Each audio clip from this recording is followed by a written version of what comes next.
Hi, Jeremy. Hello, Marcia. Long time no see. Great to see you as always. What's the weather like over there? Ah, it's gray, which means it's neither going to rain nor aggravate my sunburn. Okay, that's pretty positive Yes. overall. Yes. So today, this is actually the last session of AP1. AP1 has just flown past and it's over Ah, before we know it. So congratulations, everybody. yeah, congratulations everybody. And we've got a special treat today because today we're going to do a little mini interview with Professor Jeremy Edelman. Oh my So, goodness. ta-da! Get Are you ready. ready for the first question? Yes. Excellent. So, Jeremy, why don't you tell us a little bit about why you decided to become a historian? Ooh. You know, uh, I don't know that I ever really decided. I mean, in the sense that I think I stumbled into it, and I became a historian, I guess, more by accident. But to keep the story short, my background is more in economics, and sort of politics, public policy, and I was very interested in economic development. But I realized that most of the theories of economic development, why societies prosper or don't prosper, relied on narratives. They relied on historical models. And I realized that a lot of those models were not really very good. And they were, and so I just got interested in where the models came from and where the narratives came from, and that pulled me back into the past. Mm-hmm. So my approach to history is still very connected to social change and economic development, but through an excavation of what really happened Mm-hmm. in the past. Excellent. So, what project are you working on currently? So I'm working on a couple of projects, which is never a good thing, and I should learn from my own mistakes. But a book I'm trying to finish is the history of, and it's not going to be a surprise to all of you who've been doing global history together. It's a history of interdependence, or a history of our arguments and disagreements about what it means to depend on strangers and for strangers to depend on us.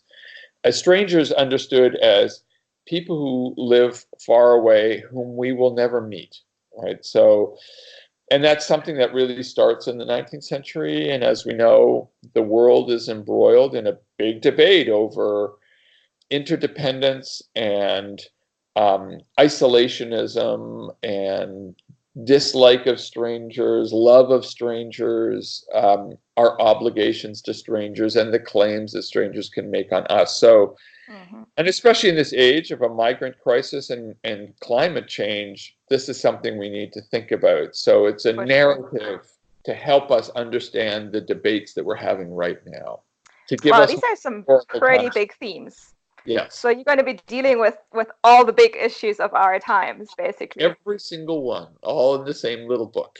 Sounds like a daunting task to me, Yes, but it's very that's why it's important. behind schedule. So, well, since you're tackling all of the issues, I think historians are not going to lose any sleep over anything anymore. But so, since this book hasn't appeared yet, what are historians currently losing sleep over? What kind of issues and themes are being discussed? Well, right now, I would say the big question is identity. Where do our shared identities come from? What do they mean? Why do some identities prove more, um, let's say, open to other identities? Why some identities are more closed? And there are many kinds of identities on the table. The most important right now, I think, that people are rethinking is national identity. Even 10 years ago, lots of people were saying the national identity is a thing of the past. Everybody is going global. Everybody is thinking across borders. But boy, has there been a backlash against that. And so right now, I think we're trying to rethink nationalism, racism, sexism, all the isms that are connected to a sense of collective identity. I'd say that's hot. The other hot one is environmental history. I think the climate change challenge has really forced historians to reckon with our relationship with the planet. Absolutely. And I think here we can see again pretty wonderfully what we've discussed in our actually very first session of AP1, where we said we have to, or Carr, we read about Carr, and Carr said that if you want to read somebody's history, you've got to first ask the question, who's the historian? Where's the historian coming from? What kind of issues are close to the historian's heart? And, you know, when you're saying that identity and environmental history are the things that are currently moving most historians, and that is very much a reflection of the times in which we as people live, and that then reflect back on the questions we ask of history. And you're completely right there, that how we work as historians, I mean, me and you and everybody else who's engaged in this experiment that we're working on together, we are the products of our times, and we ask the questions that reflect the anxieties of our times. And that's why history never stays still, right? That new generations come along and pose new challenges and new questions. And sometimes it's sad to see, let's say, some people react to the new questions in a defensive or aggressive way.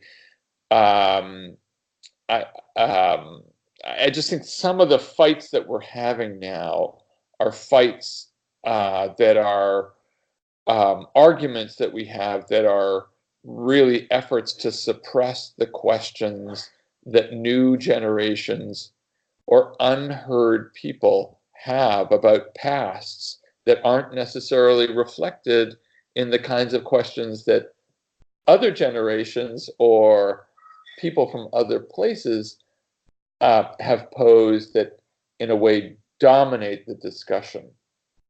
Yeah. And that's why, you know, I'm sure we're all talking about this. Part of this, what we're doing with this experiment is opening more space for a wider range of narratives and voices to participate in the global discussion. Yeah, absolutely. Even in the face of opposition. Yeah. I have an untypical question for a historian as my final question. Okay. So there's a lot of talk about Fridays for Future right now and what you just said. So we could definitely assume that the environment and environmental history is going to stay on the agenda as the younger generation is taking it up full force. What else do you think are historians in the future going to reckon with? Historians of the future, what's coming? Well, that's a good question. I guess I think what are my own students asking about that never occurred to me, you know.